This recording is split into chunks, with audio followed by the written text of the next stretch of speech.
क्रम संख्या 23। मैं प्रार्थना से एक झटके में चंगा हुआ। वर्ष 1981 का अक्टूबर का महीना था। मैं दक्षिणी पारो बंगाल में था। तब तक कोरेन भाई की मदद से मेरे लिए एक छोटा सुंदर सा घर बन गया था। उसी घर में रहते हुए मैं बहुत बीमार हो गया। संभवतः वह मलेरिया बुखार था। मैं एक सप्ताह तक बीमार रहा, जो दिन प्रतिदिन बढ़ता ही चला जा रहा था और 7 दिन होते होते मेरे बचने की उम्मीद कम होने लगी।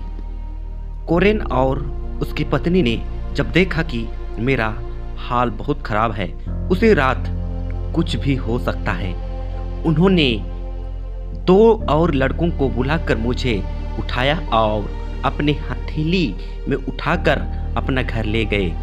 अपने घर में उन्होंने अपने खाट पर मुझे रखा और वे नीचे जमीन पर सोने की तैयारी करने लगे।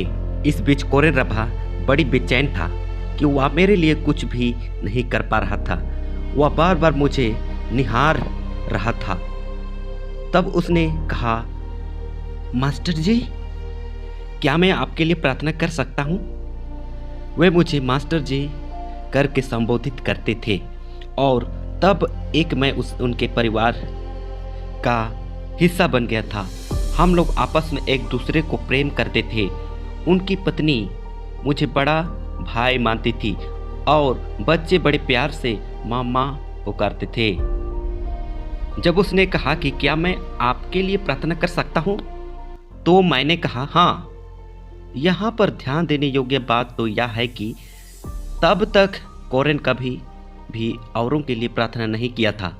अनुमति मिलते ही मेरे खाट के बगल में वह घुटने टेका और प्रार्थना किया। उसके मुंह के शब्द इतने धीमे थे, मैं नहीं सुन सका कि वह क्या बोल रहा था। अंत में उसने कहा, मेरे मास्टर जी के पापों को क्षमा करना और चंगा कर देना, आमीन। उसके आखिरी वाक्य को मैंने सुन लिया था। उसके आमीन के साथ ही मुझे एक जोर का झटका लगा। ऐसा लगा मानो किसी ने बड़े तेज झटके से मेरे ऊपर बड़े कंबल को उठाकर आसमान में ले गया। तब मैंने सोचा, मेरे कंबल को इतनी तेजी झटके से किसने हटाया?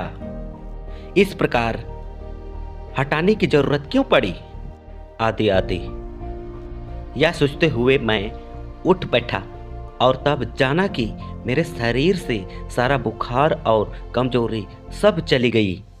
अभी अभी करीब आधा घंटा पूर्व मैं बेसहारा मरणासन था। मुझे मेरे घर से उनके घर में हथेलियों पर उठाकर लाया गया था। मैं अपने बिस्तर पर उठ नहीं सकता था। मैं अपने पैरों पर खड़ा नहीं हो सकता था, पर बिल्कुल ठीक होकर खड़ा हो गया।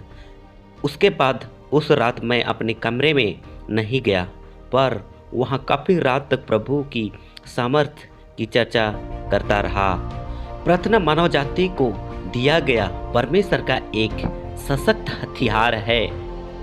यह इस बात पर निर्भर नहीं करता कि प्रार्थना करने वाला कितना बड़ा या छोटा है, पर इस बात पर निर्भर करता है कि प्रार्थना करने वाला और जिसके लिए प्रार्थना की जा रही है उसका विश्वास कितना बड़ा है।